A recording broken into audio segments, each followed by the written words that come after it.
ആർക്കും തടഞ്ഞു വെക്കാൻ കഴിയില്ല. ഞങ്ങളാരും പഠിച്ചതുപോലല്ല നിങ്ങൾ പഠിക്കുന്നത്. ഒരു ക്ലാസ് മുറി ഒരു അധ്യാപകൻ ഗുരുകുല വിദ്യാഭ്യാസത്തിൽ നിന്ന് ആരംഭിച്ച് ലോർഡ് മെക്കാളയുടെ മോഡേൺ എഡ്യൂക്കേഷനിലൂടെ വന്ന് ഇന്ന് AI ആർട്ടിഫിഷ്യൽ ഇന്റലിജൻസിലേക്ക് കടന്നു. കാരണം അറിവ് ലോകത്തിൽ എവിടെ നിന്നും സ്വമേധയാ ശേഖരിക്കാൻ പറ്റുന്ന ഒരു കാലത്താണ് നിങ്ങൾ വിദ്യാഭ്യാസം ചെയ്തുകൊണ്ടിരിക്കുന്നത്. ആ സാധ്യത നിങ്ങൾക്ക് മുന്നിൽ അനവധിയായ അവസരങ്ങളാണ് സ്വാഭാവികമായിട്ട് സൃഷ്ടിക്കുന്നത്. ഞങ്ങളെല്ലാം നിങ്ങളോട് അഭ്യർത്ഥിക്കുന്നത് കാലഘട്ടത്തിൽ വന്നിരിക്കുന്ന ഈ മാറ്റത്തെ അറിവാണ് ലോകത്തിലെ ഏറ്റവും പ്രധാനപ്പെട്ട ആയുധം. എബ്രഹാം ലിങ്കനാണ് പറഞ്ഞത്, education is the most powerful weapon which you can use to change the world. എന്ന ശ്രദ്ധേയമായ ഈ ലോകത്ത് നിങ്ങൾ എന്തെങ്കിലും ആവാൻ ആഗ്രഹിക്കുന്നുവെങ്കിൽ നിങ്ങൾക്ക് ആർജിക്കാൻ കഴിയുന്ന ദ മോസ്റ്റ് പവർഫുൾ വെപ്പൺ എന്ന് എഡ്യൂക്കേഷനെ കുറിച്ചാണ് അദ്ദേഹം പറഞ്ഞത്. അത്രമേൽ പ്രഹരശേഷിയുള്ള അറിവിനാണ്, ആ അറിവാണ് ഏറ്റവും പ്രധാനപ്പെട്ട ആയുധം എന്ന ആശയം ഏറ്റവും സമർത്ഥമായിട്ട് അദ്ദേഹം മുന്നോട്ട് വെക്കുകയുണ്ടായി. അതുകൊണ്ട് പ്രിയങ്കരായ എല്ലാ വിഷയങ്ങളും A+ വാങ്ങിച്ചിട്ടുള്ള അസാധാരണമായ പ്രതിഭാവിലാസമുള്ള അതുല്യമായ പഠനശേഷിയുള്ള വളരെ മിടുക്കന്മാരും മിടുക്കുകളുമായിട്ടുള്ള വിദ്യാർത്ഥികളെയാണ് ഇവിടെ ആദരിക്കുന്നത്. നിങ്ങളോട് ഞങ്ങൾക്ക് അഭ്യർത്ഥിക്കാനുള്ള ഏറ്റവും പ്രധാനപ്പെട്ട കാര്യം ഈ നാടിന്റെ എല്ലാ അർത്ഥത്തിലുള്ള മതനിരപേക്ഷ ജനാധിപത്യ മാനവിക മൂല്യങ്ങളെ ജീവിതത്തിന്റെ ഭാഗമായിട്ട് ഉയർത്തിപ്പിടിക്കാനും തന്റെ കഴിവിൽ ആത്മവിശ്വാസത്തോട് ഉറച്ചു നിന്ന് ഈ ലോകം തന്നെ കീഴ്പ്പെടുത്താൻ കഴിയുന്ന ശേഷിയുള്ളവരായ നിങ്ങൾ അചഞ്ചലമായി നിശ്ചയദാർഢ്യത്തോടെ ഏറ്റവും കരുത്തോടെ ധൈര്യമായി മുന്നോട്ട് പോകാനുള്ള ലക്ഷ്യബോധം രൂപപ്പെടുത്തിയെടുക്കാൻ നിങ്ങൾക്ക് കഴിയണം. പതറാൻ പാടില്ല. ഒരു ദൃഢനിശ്ചയത്തോടെ ഏറ്റവും ശരിയായ ഒരു കാഴ്ചപ്പാടോടുകൂടി എന്താണോ നിങ്ങൾ ആഗ്രഹിക്കുന്നത് നേടിയെടുക്കാനുള്ള ലക്ഷ്യബോധവും ദൃഢനിശ്ചയവുമായി നിങ്ങൾ ഏറ്റവും ശക്തമായി മുന്നോട്ട് പോകാൻ നിങ്ങൾക്ക് കഴിയണം. നിങ്ങളുടെ ആ പരിശ്രമത്തിന് വിശാലമായ ദേശാഭിമാനിയുടെ താല്പര്യത്തെ പ്രത്യേകമായി പ്രശംസിച്ചുകൊണ്ട് ഈ ചടങ്ങിന്റെ ഔപചാരികമായ ഉദ്ഘാടനം നിർവഹിക്കാൻ വളരെ മിടുക്കരായ കേരളത്തിലെ IPS ഓഫീസർമാരുടെ കേഡറിൽ വളരെ ശ്രദ്ധേയരായ വളരെ നല്ല നിലയിൽ ആ കാര്യങ്ങൾ മെയിൻറ്റെയിൻ ചെയ്യുന്ന കേരളത്തിലെ വളരെ പ്രധാനപ്പെട്ട പോലീസ് ഓഫീസർമാരിൽ ഒരാളായ നിതിൻ രാജ് IPS-നെ ആദരപൂർവ്വം ഞാൻ ക്ഷണിക്കുന്നു.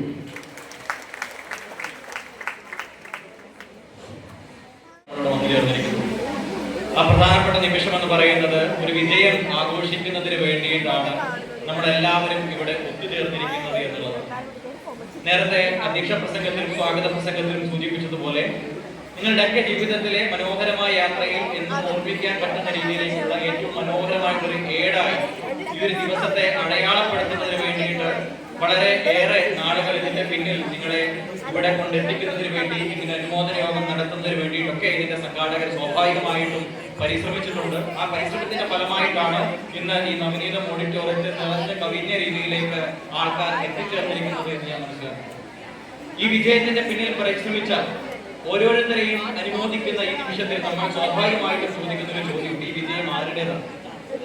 പരീക്ഷയ്ക്ക് ചോദ്യങ്ങൾക്ക് വളരെ കൃത്യമായി ഉത്തരം എഴുതി പരീക്ഷയിൽ A+ നേടിയിരിക്കുന്ന നിങ്ങൾക്ക് ഓരോരുത്തർക്കും പറയാം ഈ വിജയം എന്റേതാണ്.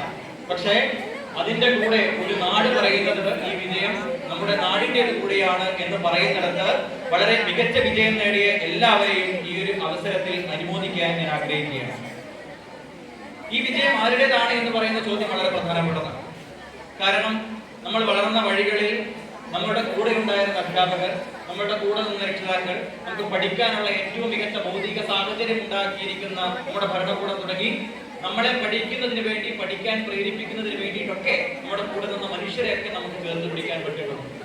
1969 അപ്പോളോ 11 ദൗത്യത്തിന്റെ ഭാഗമായിട്ട് മനുഷ്യൻ ആദ്യമായിട്ട് ചന്ദ്രനിൽ കാലുകുത്തിയതിന്റെ ചരിത്രം നമ്മൾ കാണുമ്പോൾ നമ്മളവിടെ നീൽ ആംസ്ട്രോങ്ങിനെയും ആൽഡ്രിനെയും മൈക്കൽ കോളിൻസിനെയും ഒക്കെ നമ്മൾ ഓർക്കാറുണ്ട്. പക്ഷെ ആ ദൗത്യത്തിന്റെ പിന്നിലുണ്ടായിരുന്ന അനേകം ലക്ഷം എഞ്ചിനീയേഴ്സിന്റെ അവരുടെ ശ്രമഫലമായിട്ട് കൂടിയാണ് ആ ദൗത്യം സാക്ഷാത്കരിക്കുന്നത് എന്ന് പറയുമ്പോഴാണ് നമ്മളവിടെ ടീം വർക്കിനെ നമ്മളോട് അപ്രീഷിയേറ്റ് ചെയ്യുന്നത്. ലോകത്തിന്റെ ചരിത്രത്തിൽ എല്ലായ്പ്പോഴും വലിയ കെട്ടിടങ്ങളുടെ ഏറ്റവും മനോഹരമായിട്ടുള്ള നിർമ്മിതികളെ നമ്മൾ പലപ്പോഴും വിശേഷിപ്പിക്കുന്നത് അത് ഏതെങ്കിലും ഒരു രാജാവിന്റെ കാലഘട്ടത്തിൽ ഉണ്ടാക്കി മുഗൾ ചക്രവർത്തിമാരുടെ മൗര്യ സാമ്രാജ്യത്തിന്റെ ഗുപ്ത സാമ്രാജ്യത്തിന്റെ കാലഘട്ടത്തിൽ ഉണ്ടാക്കിയിട്ടുള്ള രീതിയിൽ പല രാജാക്കന്മാരുടെ പേരിലൊക്കെ ആയിരിക്കും നമ്മൾ പല കാര്യങ്ങളും വിശേഷിപ്പിക്കുന്നത്. പക്ഷെ വലിയ കെട്ടിടങ്ങൾ കെട്ടിപ്പടുക്കുന്നത് വളരെ സാധാരണക്കാരായിട്ടുള്ള മനുഷ്യരുൾപ്പെടെയുള്ള 1000 ലക്ഷങ്ങൾ കൽപ്പെടുന്ന മനുഷ്യർ കൂടിയാണ് എന്ന് മനസ്സിലാക്കുമ്പോഴാണ് ഏതൊരു വിജയവും വലിയ ടീം വർക്കിന്റേതാണ് എന്ന് നമ്മൾ മനസ്സിലാക്കുന്നത്. അപ്പൊ നമ്മൾ ആദ്യം കൈയടിക്കേണ്ടത് നിങ്ങളെ ഇവിടം വരെ എത്തിച്ച, ഇവിടം വരെ നിങ്ങളെ സ്വപ്നം കാണാൻ പ്രേരിപ്പിച്ച, ഇവിടം വരെ നിങ്ങൾക്ക് ആത്മവിശ്വാസം ഏകിയ ഒരു നാടിനാണ്. ആ നാടിനായിരിക്കണം നമ്മുടെ ആദ്യത്തെ കൈയടി നമ്മൾ കൊടുക്കേണ്ടത്. ഇന്ന് ഈ ഒരു പരിപാടിക്ക് നമ്മൾ ഇട്ടിരിക്കുന്ന പേര് ഫോക്കസ് എന്നുള്ളതാണ്. ആ വാക്കിനെ വളരെയേറെ പ്രസക്തിയുണ്ട്. പ്രത്യേകിച്ചും ഡിജിറ്റൽ ഗാഡ്ജറ്റ്സിലൂടെ നിമിഷങ്ങൾ 15 സെക്കൻഡും 30 സെക്കൻഡുമുള്ള റീലുകളിലൂടെ ദിനംപ്രതിയായിട്ട് കടന്നു പോകുന്നവരാണ് നമ്മൾ. ഇന്ന് ഇവിടെ എത്തുന്ന ഈ ഒരു പരിപാടിക്ക് എത്തുന്നതിന് മുമ്പ് ഒരു റീല് പോലും കാണാത്ത ആരെങ്കിലും ഉണ്ടെങ്കിൽ ഒന്ന് കൈവക്കാം. ഇവിടെ ഇരിക്കുന്ന എന്റെ പ്രിയപ്പെട്ട അനുജന്മാരോടാണ്, അനുജത്തിമാരോടാണ് ചോദിക്കുന്നത്. വളരെ കുറച്ചു പേര് മാത്രമാണ് വളരെ സത്യസന്ധമായിട്ട് ഉത്തരം പറഞ്ഞിരിക്കുന്നത്. ബാക്കി എല്ലാ ആൾക്കാരും, നമ്മളെല്ലാവരും ദിനംപ്രതിയായിട്ട് റീല് കാണുന്ന മോശമുള്ള കാര്യമായിട്ടല്ല ഞാൻ പറഞ്ഞത്. പക്ഷേ നമ്മളുടെ അറ്റൻഷൻ സ്പാനിനെ റീലുകൾ അഫക്ട് ചെയ്യുന്നുണ്ടോ എന്നുള്ളതിനെ പറ്റിയിട്ട് നമ്മൾക്ക് സ്വാഭാവികമായിട്ടും ഒരു ചോദ്യം ഉണ്ടാവുകയാണ്. അവിടെയാണ് ഫോക്കസ് എന്ന് പറയുന്ന ഒരു കാര്യത്തെ പറ്റിയിട്ട് നമ്മൾ ആ വാക്കിന്റെ അർത്ഥത്തെ പറ്റിയിട്ട് നമ്മൾ കൂടുതലായിട്ട് ആലോചിക്കുന്നത്. മഹാഭാരതത്തിലേക്ക് നമ്മൾ കടന്നു നോക്കുന്ന സമയത്ത് അവിടെ പാണ്ഡവൻ മധ്യമനായിട്ടുള്ള അർജുനനെ പറ്റിയിട്ട് അർജുനന്റെ പ്രിയപ്പെട്ട ഗുരുവുമായി ബന്ധപ്പെട്ട ഒരു കാര്യം നമ്മൾ പറയാറുണ്ട്. നിങ്ങൾ പലയിടങ്ങളിലും പഠിച്ചിട്ടുള്ള, അറിഞ്ഞിട്ടുള്ള ഒരു കഥയായിരുന്നു. വളരെ ദൂരെ ഒരു കിളിയുടെ രൂപം തൂക്കിയിട്ടുകൊണ്ട് ദ്രോണാചാര്യർ 5 പേരോടും അവരുടെ അമ്പെയ്ത്ത് വിദ്യയെ പറ്റിയിട്ടൊക്കെ പരിശീലിപ്പിച്ചു കൊടുക്കുകയാണ്. ഏറ്റവും ആദ്യത്തെ യുധിഷ്ഠിരനോട് ചോദിക്കുന്നുണ്ട് ദൂരെ നിന്നുകൊണ്ട്, നിങ്ങൾ എന്തെയാണ് ലക്ഷ്യസ്ഥാനത്ത് കാണുന്നത്? ലക്ഷ്യസ്ഥാനത്ത് എന്താണ് കാണുന്നത് എന്ന് ചോദിക്കുന്ന സമയത്ത് നമ്മളെല്ലാവരും പറയുന്നത് പോലെ അവിടെ ദൂരെ ഒരുപാട് മരങ്ങളും വള്ളിപ്പടർപ്പുകളും മലഞ്ചെരിവുകളും അതിനപ്പുറത്തായിട്ട് ഒരു പക്ഷിയെ ഞാൻ കാണുന്നത് എന്ന് വളരെ സ്വാഭാവികമായിട്ട് ഉത്തരം അവിടെ യുധിഷ്ഠിരൻ പറയുന്നു. രണ്ടാമത് ഭീമസേനനാണ്. ഭീമസേനോട് ഈ ചോദ്യം ചോദിക്കുന്ന സമയത്ത് സമാനമായ രീതിയിലുള്ള ഉത്തരമാണ് നമ്മളവിടെ കേൾക്കുന്നത്. പക്ഷെ അർജുനനോട് ചോദിക്കുന്ന സമയത്ത് അർജുനൻ പറഞ്ഞതായിട്ട് നമ്മൾ കാണുന്നത്, അർജുനൻ പറയുന്നത് ഞാൻ കാണുന്നത് ആ പക്ഷിയുടെ വലത് കണ്ണ് മാത്രമാണ് എന്ന്. അതിനെയാണ് നമ്മൾ ഫോക്കസ് എന്ന് പറയുന്നത്. നമ്മുടെ യാത്രയിൽ നമുക്ക് എവിടെ എത്തിച്ചേരണം എന്നുള്ള വളരെ കൃത്യമായ രീതിയിലേക്കുള്ള ലക്ഷ്യം ഉണ്ടാവുക എന്നുള്ളതാണ്. അപ്പോൾ ഈ ഒരു പരിപാടിക്ക് ഫോക്കസ് എന്ന് പറയുന്ന പേര്, അതിനേക്കാൾ എനിക്ക് ഏറ്റവും ഇഷ്ടപ്പെട്ട ഒരു അക്ഷരമുത്തരമാണ്. എനിക്ക് തോന്നുന്നു എത്ര മനോഹരമായിട്ടാണ് ആ ഒരു പേര്, അത് ആരാണ് പേരിട്ടത് എന്ന് എനിക്കറിയില്ല. പക്ഷെ എത്ര മനോഹരമായിട്ടാണ് വിദ്യാഭ്യാസത്തിന്റെ അറിവിന്റെ ലോകത്തേക്ക് കുട്ടികളെ കൈപിടിച്ചുയർത്തുന്ന ഒരു പങ്ക്തിക്ക് അക്ഷരമുറ്റം എന്ന് പറയുന്ന പേരിടുന്നത്. ഏറ്റവും മനോഹരമായിട്ടുള്ള ഒരു പേരാണ്. വർഷങ്ങൾക്ക് മുമ്പ് സ്കൂളിൽ പഠിക്കുന്ന സമയത്ത് അക്ഷരമുറ്റത്തിന്റെ വിസ്മത്സരങ്ങളിലൊക്കെ പങ്കെടുത്തത് ഈ ഒരു അവസരത്തിൽ ഞാൻ വളരെ രസകരമായിട്ട് ആലോചിക്കുകയാണ്. അപ്പൊ നമ്മളിവിടെ അനുമോദനം ഏറ്റുവാങ്ങുന്ന സമയത്ത് നമ്മളെല്ലാവരും പറഞ്ഞതുപോലെ ക്ലാസ് മുറികളിൽ നിങ്ങളോട് കുറെ ചോദ്യങ്ങൾ ചോദിച്ച്, പരീക്ഷാ ഹാളിൽ ചോദ്യങ്ങൾ ചോദിച്ച്, ആ ചോദ്യങ്ങൾക്ക് ഉത്തരം എഴുതുന്ന സമയത്ത് അത് കൃത്യമായ ഉത്തരം എഴുതി, മികവാർന്ന രീതിയിൽ ഉത്തരം എഴുതി, മികച്ച രീതിയിൽ ഉത്തരം എഴുതിയിട്ടാണ് നിങ്ങളുടെ അനുമോദിക്കപ്പെടുന്നത്. അപ്പോൾ പഠനത്തിൽ A+ നേടുന്നതിനോടൊപ്പം തന്നെ സ്വാഭാവികമായിട്ട് നമ്മുടെ ഒരു ചോദ്യം, എനിക്ക് ജീവിതത്തിൽ എങ്ങനെ A+ നേടാൻ വേണ്ടി കഴിയുന്നുള്ളതാണ്. നമ്മുടെ എല്ലാവരുടെയും പ്രിയങ്കരനായിട്ടുള്ള എഴുത്തുകാരൻ വൈക്കം മുഹമ്മദ് ബഷീറിന്റെ ഒരു മനുഷ്യൻ എന്ന് പറയുന്ന ഒരു കഥയുണ്ട്. കഥകൾ ഇഷ്ടമുള്ള, വായനാശീലമുള്ള നിങ്ങളൊക്കെയും ഒരുപക്ഷെ ഈ കഥ എവിടെയെങ്കിലും വെച്ച് വായിക്കുകയോ പഠിക്കുകയോ ചെയ്യുന്നു. ഒരു മനുഷ്യൻ എന്നുള്ളത് തന്റെ അനുഭവങ്ങളിൽ നിന്നും എഴുതി ചേർത്തിട്ടുള്ള കഥയായിട്ട് ബഷീർ പലപ്പോഴും പറഞ്ഞിട്ടുണ്ട്. വർഷങ്ങൾക്ക് മുമ്പ് ബഷീർ അങ്ങ് ഹിമാലയൻ താഴ്വരകൾ എവിടെയോ ഉള്ള ഒരു പ്രദേശത്ത് ജോലി ചെയ്യുന്ന സമയത്ത്, ജോലി എന്ന് പറയുന്നത് അവിടെയുള്ള സാധാരണക്കാരായ മനുഷ്യരെ അഡ്രസ് എഴുതാൻ പഠിപ്പിക്കുക, പേരും അഡ്രസ് ഒപ്പിടാനും പഠിപ്പിക്കുന്നത് വളരെ ചെറിയൊരു, അത് വിദ്യാഭ്യാസത്തിന്റെ ഏറ്റവും പ്രധാനപ്പെട്ട നാഴികക്കല്ലായിരുന്ന ഒരു കാലഘട്ടത്തിലാണ് ഈ കഥ നടക്കുന്നത് എന്ന് നമ്മൾ കാണേണ്ടത്. ഒരു മനുഷ്യൻ എന്ന് പറയുന്ന കഥയിൽ ബഷീർ പറഞ്ഞിരിക്കുന്നത് ഇങ്ങനെയാണ്. അന്ന് ഒരിക്കൽ ഉച്ചയ്ക്കാണ് എഴുന്നേൽക്കുക. രാവിലെ എഴുന്നേറ്റ് കഴിഞ്ഞാൽ പ്രഭാത ഭക്ഷണം കഴിക്കണമല്ലോ, അതിനു വേണ്ടിയിട്ട് ചെലവുണ്ട് എന്നുള്ളത് കൊണ്ട് ഉച്ചയോട് കൂടിയിട്ടാണ് സ്വാഭാവികമായിട്ടും ഒന്ന് എഴുന്നേൽക്കുന്നത്. അങ്ങനെ ഉച്ചയ്ക്ക് ഭക്ഷണം കഴിക്കാൻ വേണ്ടി ഒരു ഹോട്ടലിൽ കയറി ചെന്ന് ചപ്പാത്തിയും ചിക്കൻ ഉൾപ്പെടെയുള്ള സാധനങ്ങൾ കഴിച്ചിട്ട് ഏകദേശം 3/4 രൂപ അത്രയാണ് അന്നത്തെ രൂപ. 3/4 രൂപയോളം ചെലവായ സമയത്ത് ക്യാഷ്യർ അടുത്ത് നിന്ന് പൈസ എടുക്കാൻ വേണ്ടി പോക്കറ്റിൽ കൈയിട്ട സമയത്താണ് മനസ്സിലാക്കുന്നത് തന്റെ പോക്കറ്റ് അത് പേഴ്സ് നഷ്ടപ്പെട്ടിരിക്കുന്നു. പിക് പോക്കറ്റ് തന്റെ ഞാൻ പോക്കറ്റ് അടിക്കപ്പെട്ടിരിക്കുന്നു എന്ന് മനസ്സിലാക്കുന്ന സമയത്ത് സ്വാഭാവികമായിട്ടും ഒരു ജാള്യത മനുഷ്യന്റെ മുഖത്ത് വരുന്നു.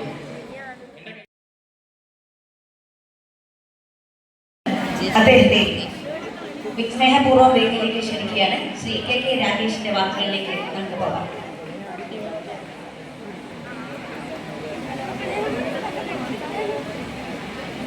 ഇന്നത്തെ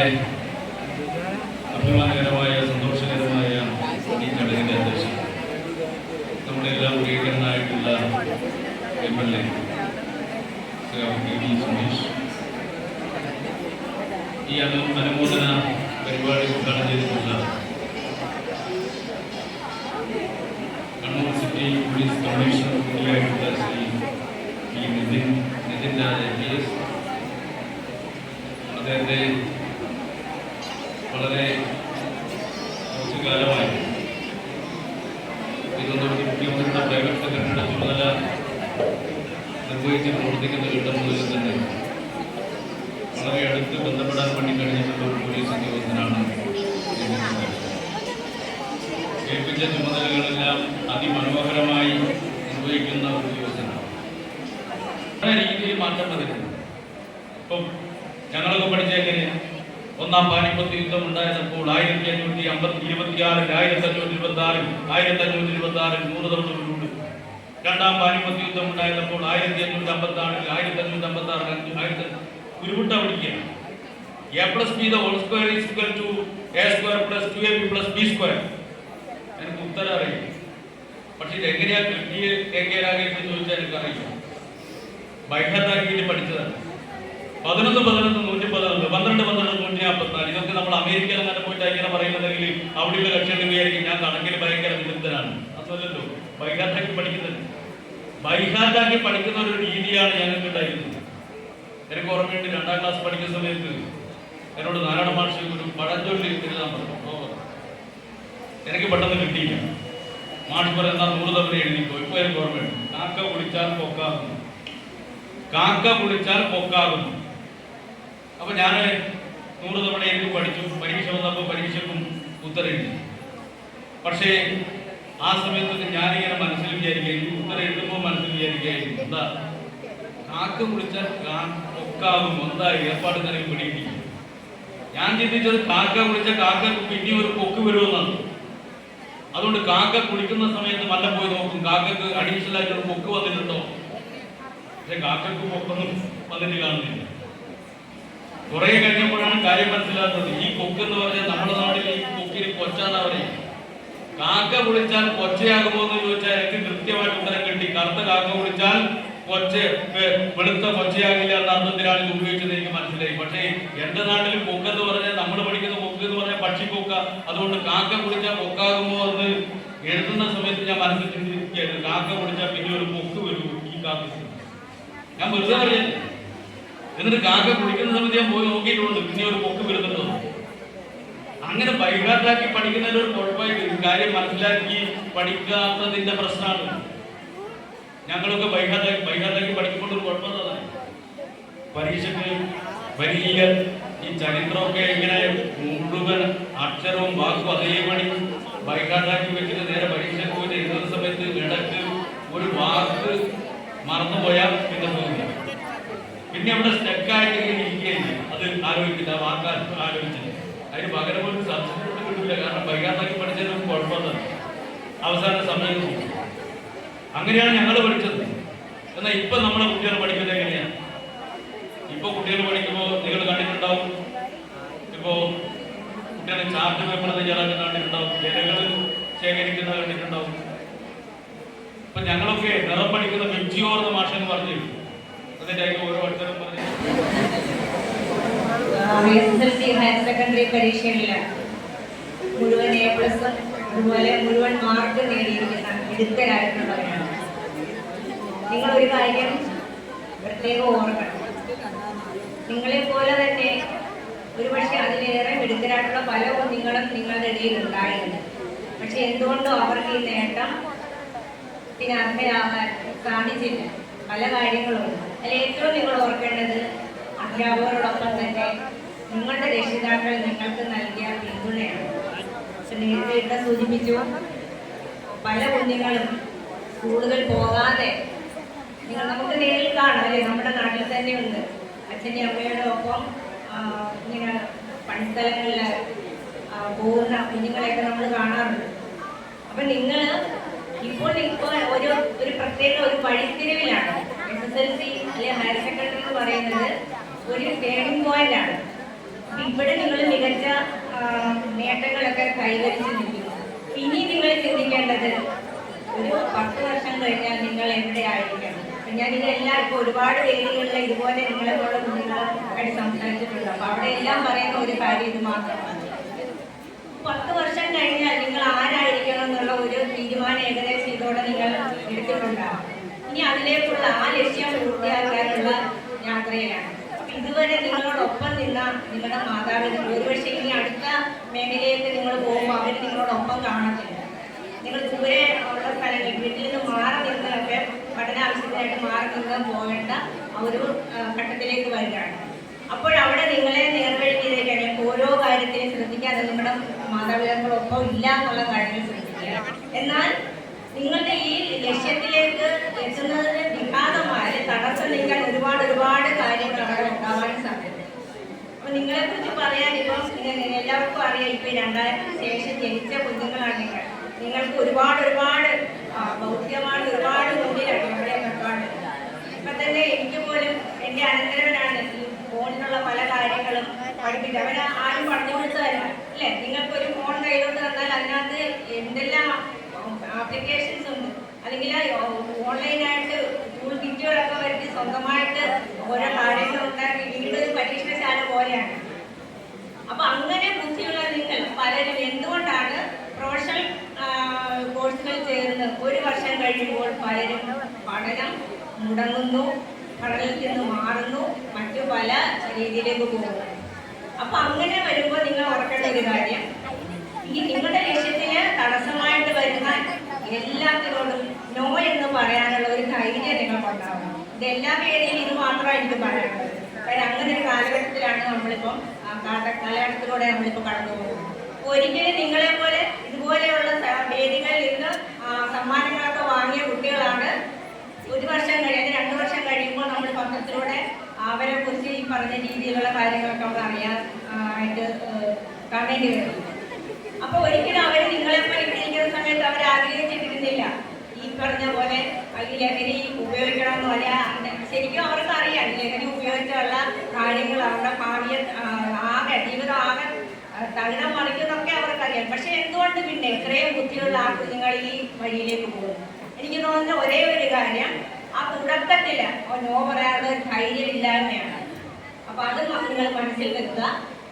ഈ നിങ്ങൾക്ക് ഈ പിന്തുണ നൽകി ഒപ്പം നിന്ന നിങ്ങളുടെ രക്ഷിതാക്കളും അതുപോലെ അധ്യാപകരും നാടിനോടും ഒക്കെ ഒരു പരിവർത്തനം ഉള്ള കുഞ്ഞുങ്ങളായിട്ട് മാറുക നല്ല രീതിയിൽ തന്നെ. അപ്പൊ ഇനിയും നേരത്തെ ഞാൻ പറഞ്ഞല്ലോ, ഒരു 5 വർഷം അല്ലെങ്കിൽ 10 വർഷം കഴിയുമ്പോൾ നല്ല മെഡിക്കലായിട്ട് നല്ല ഒരു സമൂഹത്തിന്റെ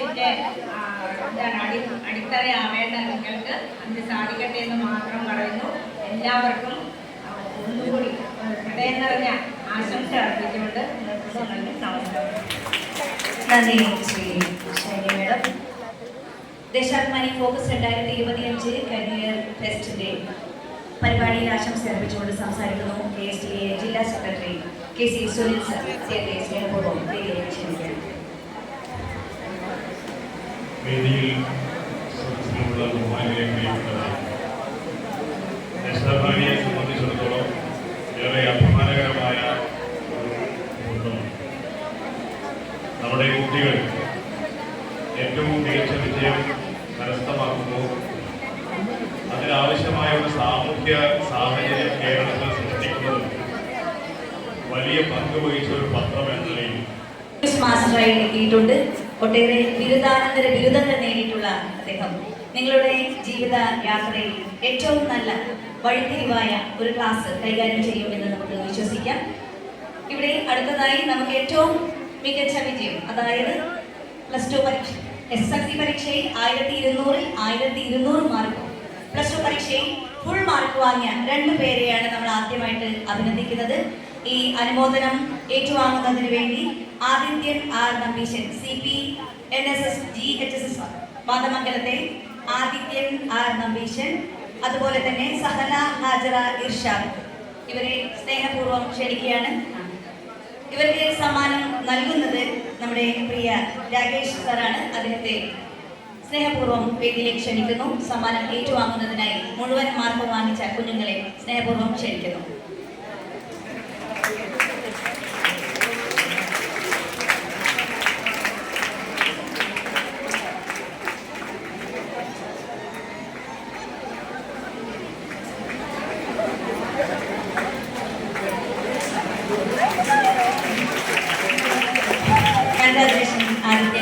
congratulations. Thank you, sir.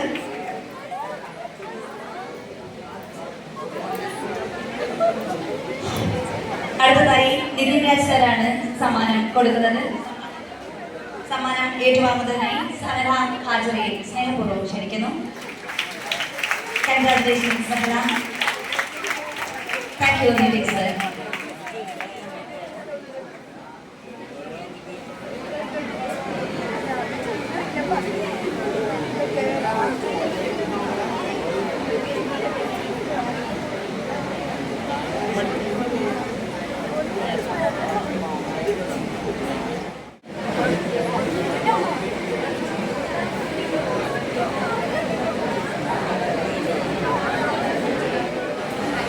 അപ്പൊ ഞാനിങ്ങനെ രാവിലെ നിങ്ങളെ ഇങ്ങനെ ശ്രദ്ധിക്കുകയാണ്. അപ്പൊ നമ്മള്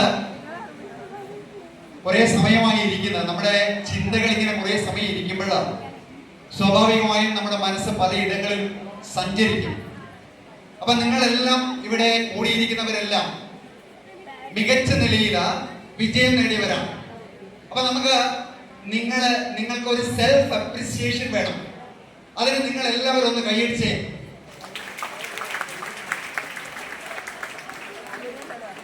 ഓക്കെ, ഇനി അതായത് നമ്മുടെ ഈ ക്ലാസ്സിലേക്ക് നിങ്ങൾ വരുന്നതിന് മുമ്പ് എനിക്ക് നിങ്ങൾ എത്രമാത്രം അറ്റൻറ്റീവ് ആണ് എന്നറിയാം. അപ്പൊ അതിന് ഞാൻ പറയുന്ന നിലയിൽ നിങ്ങളൊന്ന് കൈയടിക്കണം. ചിലർക്കറിയാം, നമ്മുടെ കല്യാശ്ശേരി എന്നൊക്കെ വന്ന മോളുണ്ട് അല്ലേ? ആ, അപ്പൊ ഞാൻ 0 എന്ന് പറയുമ്പോൾ നിങ്ങൾ 0 is equal to 1, 1 is equal to 2, 2 is equal to 3, 3 is equal to 0. ഞാൻ 0 എന്ന് പറയുമ്പോൾ നിങ്ങൾ ഒരു തവണ കൈയടിക്കുക.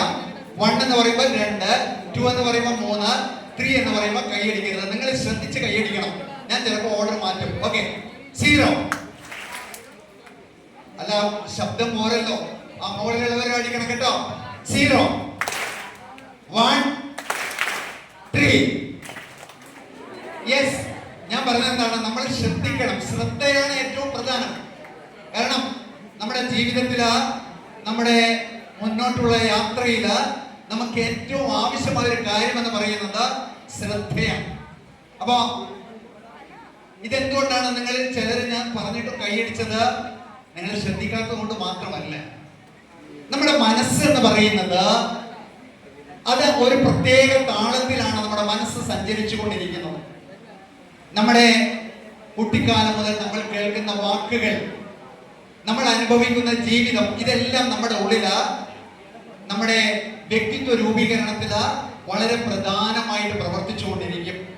അപ്പൊ അതുകൊണ്ടാണ് നമ്മുടെ മൈൻഡ് സെറ്റ് എന്ന് പറയുന്ന ഒരു സംഗതിയുണ്ട്, മൈൻഡ് സെറ്റ്. ആ മൈൻഡ് സെറ്റിനെ we have to modify our mindset. Unless you modify your mindset, you can't move forward. അപ്പൊ നിങ്ങൾക്ക് മുന്നോട്ട് പോകാൻ, നിങ്ങളുടെ ജീവിത യാത്രയിൽ, നിങ്ങളുടെ ജീവിത വിജയങ്ങളിൽ you have to modify your mindset.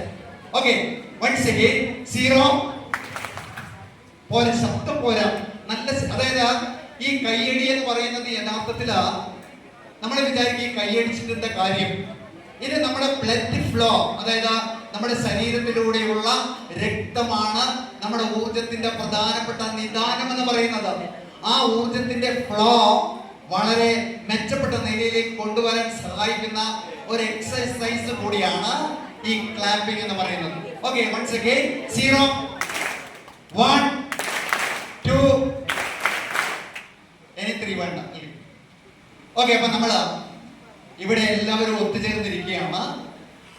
നമ്മുടെ കേരളത്തിന്റെ സ്വാതന്ത്ര്യ സമര പ്രസ്ഥാനത്തിന്റെ ഭാഗമായി കേരളത്തില് 1942 സെപ്റ്റംബർ 6 ദേശാഭിമാനി എന്ന് പറയുന്ന ഒരു പുതിയ ഒരു പ്രസ്ഥാനം കേരളത്തിൽ രൂപം കൊണ്ടു.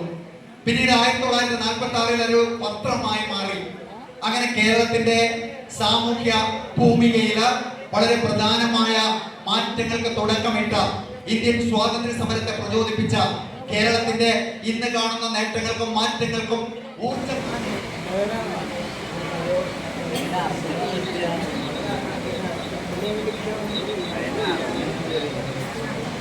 സെക്കൻഡ് എന്താണ്? സെക്കൻഡ് ലെറ്റർ എന്താണ്? ഈ അമ്മയിൽ നിന്ന് വന്നിരിക്കല്ലേ, നിങ്ങൾ വന്നിരിക്കണം. ഇതാണ് സെക്കൻഡ് പോയിന്റ്. സ്മാർട്ടിൽ രണ്ടാമത്തെ ഘടകം എന്താണ്? ഒന്ന് പറഞ്ഞു, that is specific. Second one M അല്ലേ, എം അല്ലേ അക്ഷരം? യെസ്, എം എന്ന് പറഞ്ഞാൽ your goal must be measurable. എന്താണ് മെഷറബിൾ എന്ന് പറഞ്ഞാൽ? ഇപ്പൊ ആ മോള് പറഞ്ഞു എനിക്ക് IIT പഠിക്കണം, IIT പഠിക്കണം എന്ന് വെച്ചിട്ട് ഇതിനിടെ ഒരു കുട്ടി എന്നെ വിളിച്ചു ചോദിക്കുകയാണ്, സാർ ഞാൻ കീം എഴുതിയിട്ടുണ്ട്, മദ്രാസ് IIT കിട്ടുമോ? IIT പഠിക്കണമെങ്കിൽ ഇന്ത്യയിലെ എന്താണ്, ഇന്ത്യയിലെ പ്രീമിയർ ഇൻസ്റ്റിറ്റ്യൂട്ട്സ് ഉണ്ട്. IIT എന്ന് പറയുന്നത് ടെക്നോളജി രംഗത്ത് ഇന്ത്യയിലെ പ്രീമിയർ ഇൻസ്റ്റിറ്റ്യൂട്ട് ആണ്. ഏതാണ് ഫാഷൻ രംഗത്തെ പ്രീമിയർ ഇൻസ്റ്റിറ്റ്യൂട്ട്? നിഫ്റ്റ്, ധർമ്മശാലയിലെ നിഫ്റ്റ്. അതുപോലെ തന്നെ ഇന്ത്യയിലെ സയൻസ് രംഗത്തുള്ള പ്രീമിയർ ഇൻസ്റ്റിറ്റ്യൂട്ട് ആണ് ഐസർ. ഇന്ത്യയിലെ മെഡിക്കൽ രംഗത്തുള്ള പ്രീമിയർ ഇൻസ്റ്റിറ്റ്യൂട്ട് ആണ് AIIMS, All India Institute of Medical Science. അതുപോലെ എന്താണ് Jawaharlal Nehru institute of JIPMER വളരെ കുറഞ്ഞ ചെലവില് നമുക്ക് MBBS പഠിക്കാൻ പറ്റുന്ന സ്ഥാപനമാണ് ജിപ്മർ. അതുപോലെ AFMC ഉണ്ട്, armed force medical college. AFMC പറഞ്ഞ പൈസ സ്റ്റൈപ്പൻഡ് വാങ്ങിയിട്ട് നമുക്ക് മെഡിക്കൽ പഠനം നടത്താൻ പറ്റുന്ന സ്ഥാപനമാണ് ആംഡ് ഫോഴ്സ് മെഡിക്കൽ കോളേജ്. അപ്പൊ ഞാൻ പറയുന്നത് you must have A goal and your goal must B A smart one. ഞാൻ റിപ്പീറ്റ് ചെയ്തു സാർ, കിട്ടിയില്ല സാർ. ഇനി എന്ത് ചെയ്യണം സാർ? ഞാൻ തീരുമാനിക്കണം. ഇവിടെ ഞാൻ എന്താ പറയുന്നത്? അപ്പൊ ഞാൻ ചോദിച്ചു, നിന്റെ ആഗ്രഹങ്ങളും താല്പര്യങ്ങളും എല്ലാം തീരുമാനിക്കും. അപ്പൊ എന്നോട് അവൻ ചോദിക്കാം, ഇനി ഏതായാലും BCom ACC ആയാലോ? ഞാൻ പറഞ്ഞു കൊള്ളാം. അതായത് കൊമേഴ്സുകാർക്ക് കൊമേഴ്സിലെ വളരെ പ്രധാനപ്പെട്ട പഠന സാധ്യതയാണ് ACCA, CA, CMA, CFA, company secretary, business management, travel and tourism, hotel management, logistics, supply chain management, ഇങ്ങനെയല്ല. ഇനി ഹ്യൂമാനിറ്റീസ് പഠിക്കുന്നവർക്ക് ജേർണലിസവും നിയമവും സൈക്കോളജിയും സോഷ്യൽ വർക്കും ആന്ത്രോപോളജിയും അതുപോലെ ഉള്ള കാര്യങ്ങളെല്ലാം ഹ്യൂമാനിറ്റീസ് പഠിക്കുന്നവർക്കാണ്. അപ്പൊ നമുക്ക് ഒന്നാമത് ഞാൻ പറഞ്ഞു, your goal must be specific. Second point, your goal must be measurable. എന്ന് വെച്ചാൽ നിങ്ങൾ ആ ലക്ഷ്യത്തിൽ എത്ര അടുത്തെത്തിയെന്ന് നിങ്ങൾ നിരന്തരം you have to observe. Innovative കാര്യവുമായിട്ട് മുന്നോട്ട് വന്നിരിക്കുകയാണ് ശിവനന്ദ്. അവൻ ആ കാര്യം സ്വയം പരിചയപ്പെടുത്തും. അതിനുവേണ്ടി മൈക്ക് ശിവനന്ദ്. എല്ലാവർക്കും നമസ്കാരം. എൻ്റെ പേര് ശിവനന്ദ്. ഞാനിവിടെ പാപ്പിശ്ശേരി ഇതായത് സ്കൂളിലാണ് പഠിക്കുന്നത്. ഇപ്പോൾ +1 വേണ്ടി കല്യാശ്ശേരി സ്കൂളിൽ ചേർന്നു. ഞാനുണ്ടാക്കിയ ഇന്നോവേഷൻ്റെ പേരാണ് സ്മാർട്ട് ഇലക്ട്രോണിക് വോട്ടിംഗ് മെഷീൻ. അതിൻ്റെ പ്രത്യേകത എന്താണെന്ന് വെച്ചാൽ ലോകത്ത് ഇതുവരെ കണ്ടുപിടിക്കാത്ത ഒരു ടൈപ്പ് ഓഫ് വോട്ടിംഗ് മെഷീനാണത്. കാരണം എൻ്റെ ഒരുപാട് നാളത്തെ റിസർച്ചിനൊടുവിൽ ഞാൻ കണ്ടെത്തിയ ഒരു മെഷീനാണത്.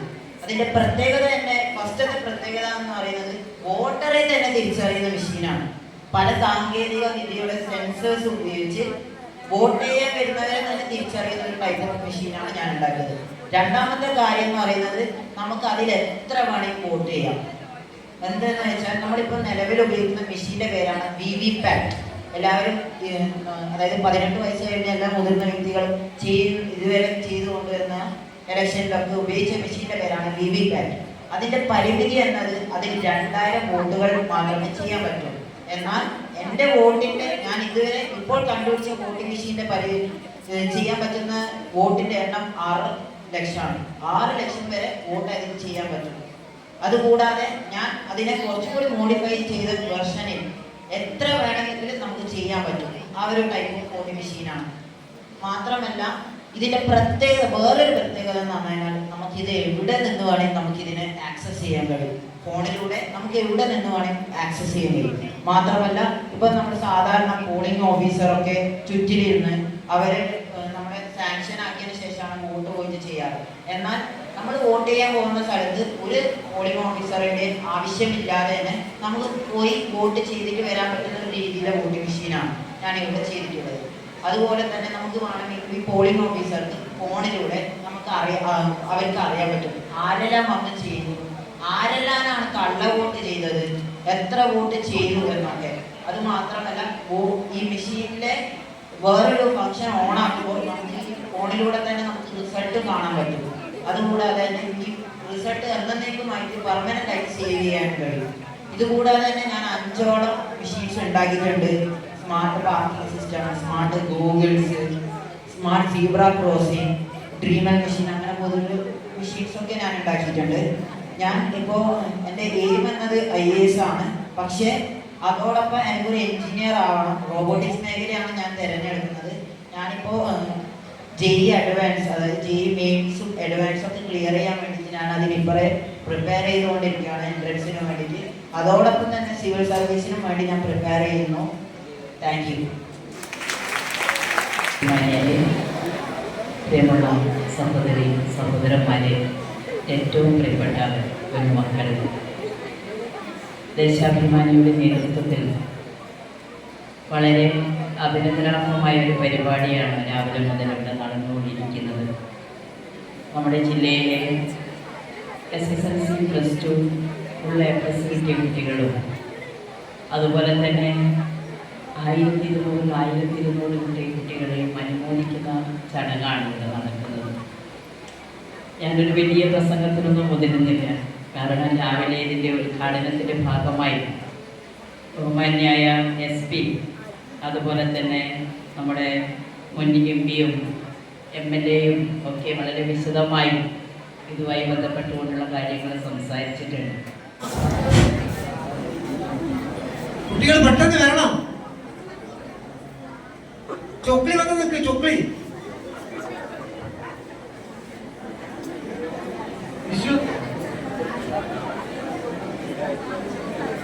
അഭിരാം KV